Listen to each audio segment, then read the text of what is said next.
With more than 30 years in Hollywood, Michael Danehey has produced more TV about TV than anyone in the business. Now he is bringing backstory to TV.com.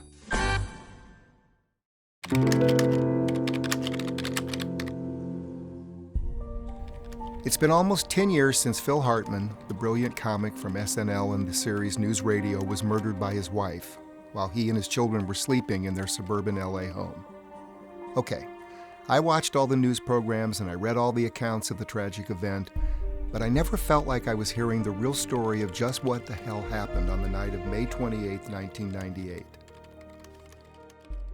Phil met Bryn Omdahl on a blind date and was smitten at first sight. He told a friend that he'd never had a babe before, and soon the up-and-coming actor had a trophy wife, his third, who he encouraged to have plastic surgery to improve her already attractive face. At the time of the murder-suicide, Bryn was painted to be a gun-toting, insecure, drug-dependent, alcoholic, depressed, and volatile killer. The real bridezilla.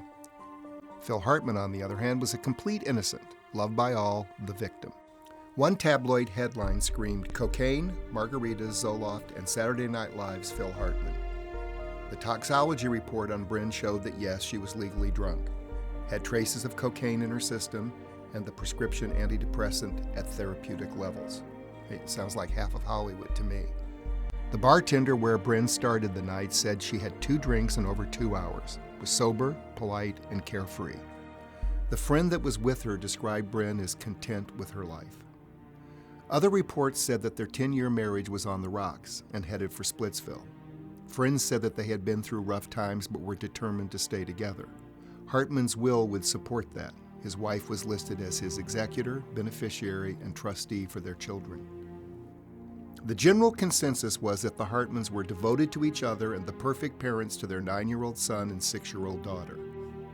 Now, what's always bothered me is what happened right after Bryn shot Phil 3 times at close range.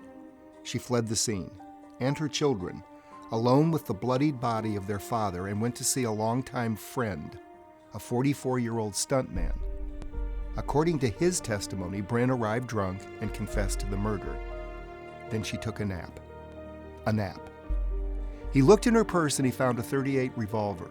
3 hours later, the friend drove Bryn back to the house and called the police. The police said the friend was a witness but not a suspect, and his relationship to Bryn was unclear. The police also said there was no known motive for the murder-suicide that left 2 small children orphaned. This stuntman friend simply vanished from the scene. What does it take for a mother to do such a horrible thing? I mean, lots of people get rip-roaring drunk and have arguments. They don't kill their husbands, leave for a few hours, return home, kill themselves, and leave their children without parents. She loved her children. Everyone agreed on that. Phil and Bryn's families issued a joint statement expressing their shared grief and their love for both Bryn and Phil. They discounted the press speculation about the Hartman strained relationship and spoke of Phil and Bryn's devotion to each other and their children. There are missing pieces to this puzzle. No simple logic, no easy explanations. The Hartmans were cremated together and their ashes were scattered over the ocean.